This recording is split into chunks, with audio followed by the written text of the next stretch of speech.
So moved. Anybody want to second the minute? I'll second. All in favor? Aye. Joanne, you want to do a financial update? Sure. The total fund balance at May 31st, 19.9 million. Of that amount, 5.3 million is invested in CDs and 10.3 at May 31st in U.S. Treasuries. Today, we have 3.5 million of Treasury bills coming due, and we are not reinvesting so that we may use that funding for our FAD projects going into the summer and fall.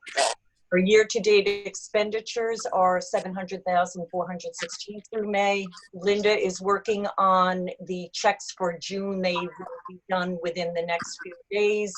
So today being the last day for vouchers coming in, we're going to wait to the end of today. But as of right now, we have about 485,000 worth of checks for June. That includes the 85,000 of the Westchester County reimbursed O&M. June checks by themselves without that O&M is about 399,000. And that's it. Questions? Kevin, you're up. All right. So we added 4 new projects to the project update on the running table that you guys see. 3 are within the town of Somers and are at the Bluestone Peak Academy, which is a private developer, which they took over the IBM, the former IBM site, and they're converting that into school grounds and private property. But in the process, they are eliminating, through the 3 phases of their project, they're eliminating close to 30 to 35 kilograms over the next 3 years as they cut back in the parking lots. I've sent this up to the DEC already, and they have accepted it pending final status of the project and how it works out. But that project's up for site plan approval in town of Somers. We'll be working with Woodard and Kern, who's their town engineer, to make sure that everything gets lined up for us to have access and to make sure that those kilograms can stay in our books. But it's close to 35 kilograms and no cost to us. Additionally, the 4th project was in town of North Salem around Peach Lake, and particularly the Vales Grove community, where we are looking to do catch basin inserts, and those projects should amount to about 11 kilograms, pending reevaluation of all the drainage areas. Basically, what we did a few years ago was the reimbursement project for the town was to install jellyfish filters around the length, around several areas around the Peach Lake. So we need to make sure that we get the right calculations done and ensure that we're getting full credit for all the any catch basin inserts that then go in. What happens is if we have an insert go in ahead of a jellyfish retrofit, then our reduction, we don't get full credit for the reduction. It's prorated. So we'll make adjustments on that, but as of right now, it could be upwards of 11. We received bids for MKNC 22 at Leonard Park, which is a series of surface sand filters within Leonard Park and Mount Kisco. And that project can begin construction pending review of the bids after Labor Day.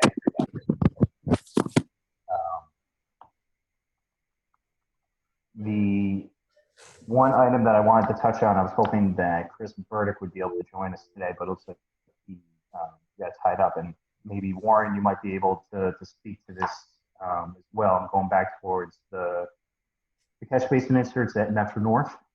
And I was wondering if there's any updates you might be able to give us towards the hiccups that you were encountering, I guess. But you're on mute, Warren.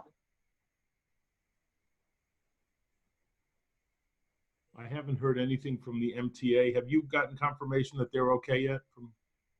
Is that what you're asking about? Well, the question comes back to you raised the issue that you're being charged additional. Oh, yes. Well, that's DEP. I'm asking about the MTA. Well, at that spot, that's a DEP lot.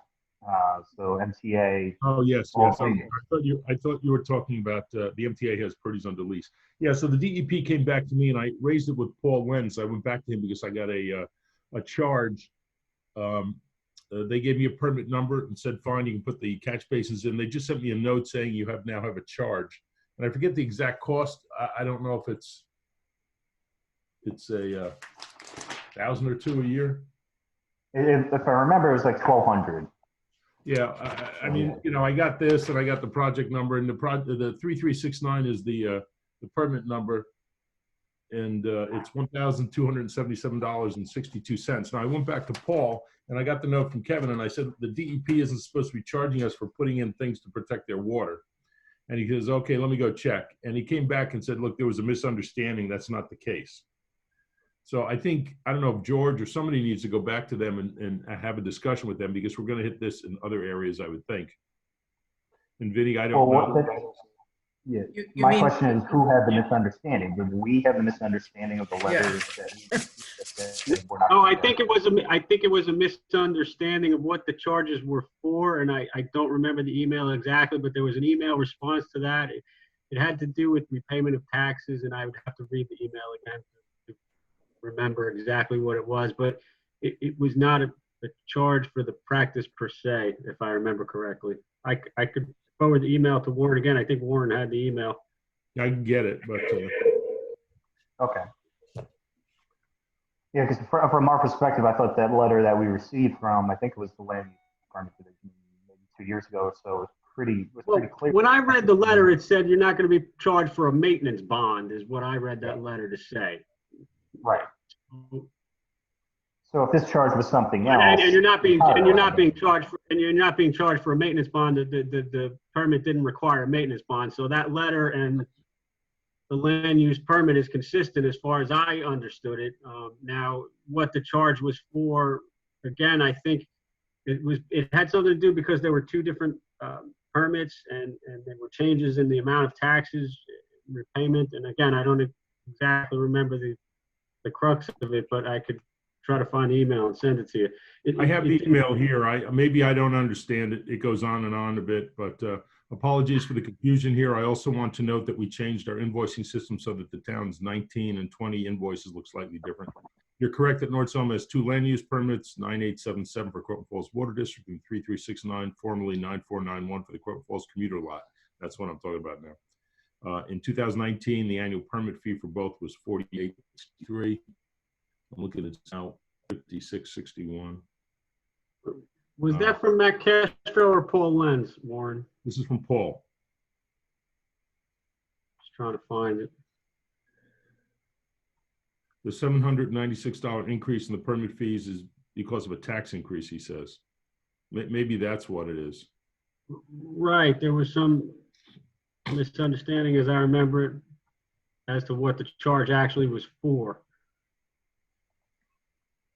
Benny, can you take a look at it and figure out what the charge was for? And then He's saying down here, it could be just that he's saying the town is not being charged for catch basin inserts, a few paragraphs down. and just shoot us an email about what the charge is actually for. Yeah, I'm going to forward this to, I thought I sent this over to Kevin, but it looks like it's okay for the way he's explaining it. So why don't we just table this then? And it looks like for whatever reason, it went up. It may have been taxes. I don't understand why it would have gone up that much, but he's telling me in this letter, I'm not being charged for the inserts. Okay, great. Right, and we're also not requiring the maintenance bond, so I think that works out. Okay. Okay, then moving on to the next item, just giving you all. Can I just ask one question about Bluestone Academy while I have myself unmuted? The 35 kilograms that you're getting, that's for removal of asphalt at the site, is that correct? Not entirely. A good portion of it is, in fact, from removal of the parking lots and the asphalt, but then it's also introduction of some stormwater treatment where none existed. So if they're, switching from one impervious structure to another impervious structure of some kind or whatever the case is, but there was nothing there in the past that's an eligible retrofit. And that's all above and beyond what is existing or what would be required under their SWIP? The phosphorus reductions, I mean, you're not double dipping into what they're required to do for the SWIP. Is that? I'll take a hard look at it because it was the way it was summarized to us by the town and their engineer was just that this is everything that's being installed on site. So, a better way to put it, I think, is that the high mark might be 30 to 35, and then based on as we evaluate it further, we may have to choke that number back to something. Okay. Something more restrictive. Yeah, only because my understanding, and somebody asked me a question about this and I wasn't sure, but my understanding is that if, like you would have to be doing an enhancement to a practice that would give you additional reduction, and that would be the reduction that you would be able to claim credit for an MS4 perspective, but that what's required for the reduction for the SWIP is not necessarily something that you could get credit for on the MS4 side, if that makes sense. It makes perfect sense, yeah. Okay. So I'll go through it with the DEC and make sure that we got that's being presented the right way and that we're getting the right reduction. Perfect. Thank you, Kevin. Yep. Kevin, did you get the information you needed on Bedford? No, not yet, actually. Well, the question, I think. The suggestion from Chris Burdick, who I called, is that you get hold of Kevin Wynn. Okay. Because he's delegated all of that area to Kevin. Do you know Kevin's number? Yes. Yes. Okay.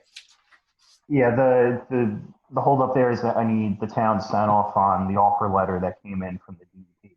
Okay. He's suggesting you badger Kevin.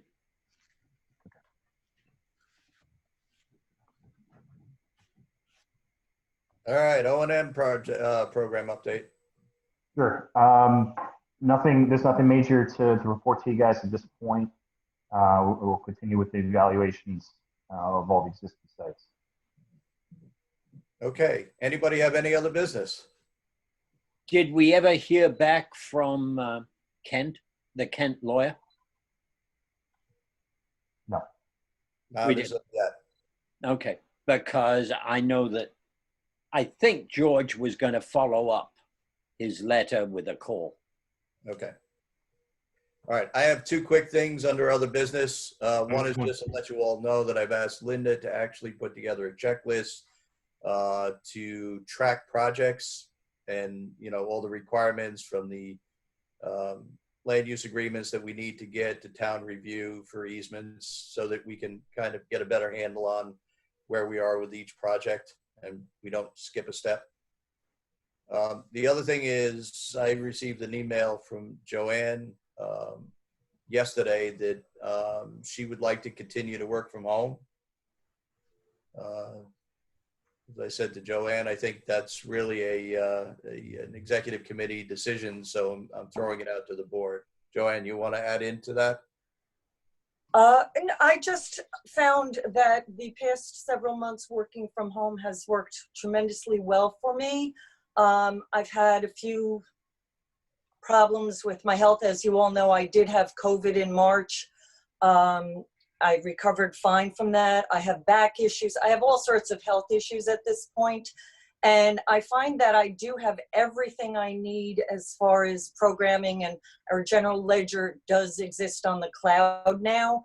And I've been tremendously focused and successful working from home.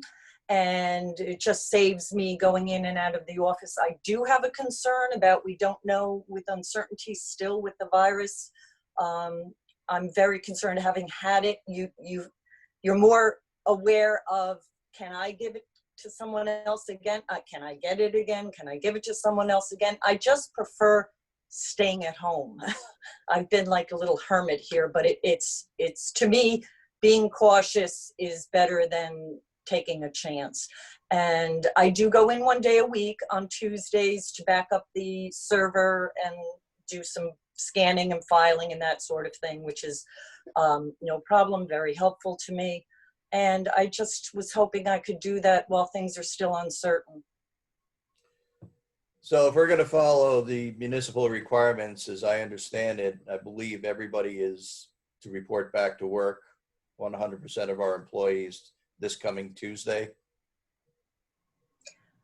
Unless there's some The way overriding I read the concern. guidelines, it says that, you know, we still should be, you know, you have to wear masks, you have to be socially distant, you have all those things. And if you're not essential to being in the office place, in the physical office place, that, you know, if you can get your job done from home, that, you know, as Yeah, I long as. don't necessarily read it that way, Joanne. Okay. I think, you know, the governor had closed us down for 50%, mandated that we all, you know, try to keep our employees working from home to the maximum extent practicable. And that executive order was extended for another 2 weeks. So we put municipalities in phase 3, though we wouldn't actually say that. So then it's, you know, at that point, it's down to our option. Anybody else have any thoughts on that? Warren, Peter? As long as the work's getting done properly, I don't have a problem with it. I don't know what, you know, it came up on a call. I would have been nice to hear about it earlier. I could have talked to everybody else, you know, Kevin and Linda, but I'm assuming it works out okay. If it does, I don't have a problem. You know, this whole thing with bringing everybody in, it's bringing everybody in unless somebody has an issue and you try to work around those problems. I don't know. It works fine for me. I'm able to work with Joanne just fine remotely. So. Certainly in Lewisboro, we have taken a group of people with pre-existing conditions and almost encourage them to work at home. Yeah, you're probably the only one that can't get it again, Joanne. So. I'm sorry, Warren? I said you're probably the only one who can't get it again, but That can't get it again? Yeah. Forgetting about COVID in general. Okay. If you wanted to work at home and if that works out and you're productive and you get everything done, I don't have a problem with that. So my only problem is, then why are we maintaining an office? So Well, what I would suggest is we'll allow Joanne to continue to work at home for the next month and revisit it at the next executive committee meeting. And Warren, that'll give you time if you want to talk to Kevin and Linda. That's fine. Okay, thank you. I appreciate that. Kevin, Linda, you have anything you want to add into that? No, I think that's fair, Rich. I think that's fair. Yep. Peter? No, I think that's a good way forward. Okay. Thank you. I appreciate your consideration. All right, we'll put it on the agenda for next meeting and further discuss it.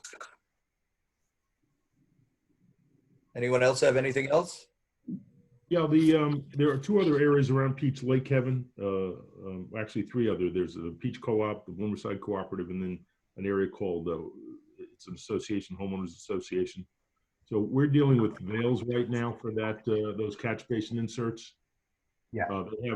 They have 170 homes. I don't know exactly how many catch basins, but the other 3 have more homes.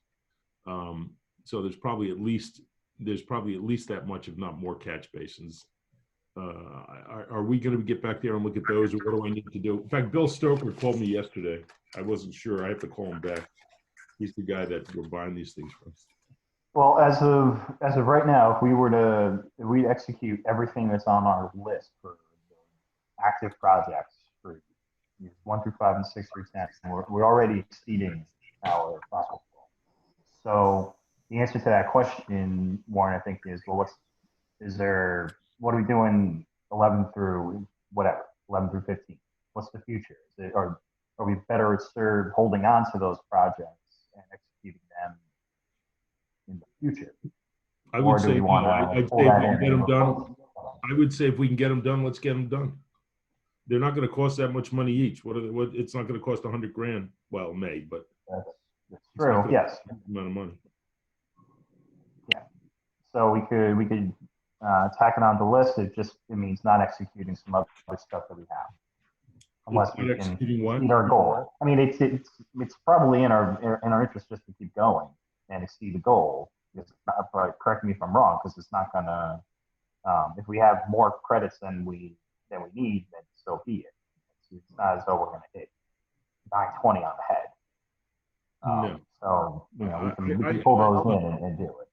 Yeah, for us to sit around and wait to meter it out, to me, that's not the way we should be running anyway. If there's stuff we can do that meets the criteria, makes us look better, I'm sure the DEP, Vinny, I'm sure Vinny be happy to go back and say they're doing a great job. They need a lot more money. And he's not smiling there, so. I say that all the time, Yeah, I all know. the time. That's But what I would, whenever you guys come up. I would suggest that because they're asking me every day. Okay. And I did send you a note the other day from the Vales folks. Yep. But the rest of them are asking me when is somebody going to come over there. I think Bill is actually kind of has an idea of how many there are. Yes. I think they've gone around the lake. Yeah, Bill did a really comprehensive survey already. Well, that's probably why he's calling me. Maybe he wants to know maybe what's next step. Yeah.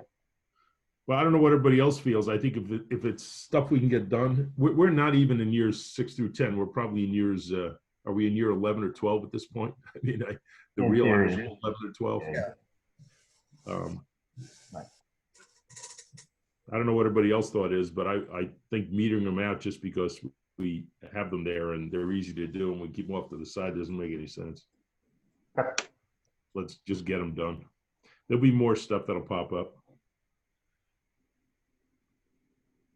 All right. So you two will get together and work that out. Yeah. Anything else? Can I get a motion to adjourn? So moved. Second. All in favor? Aye. Good seeing you all. Thank See you you very in a much, everybody. Take care, Thanks. everyone. Thank you. Bye-bye. Bye, everyone.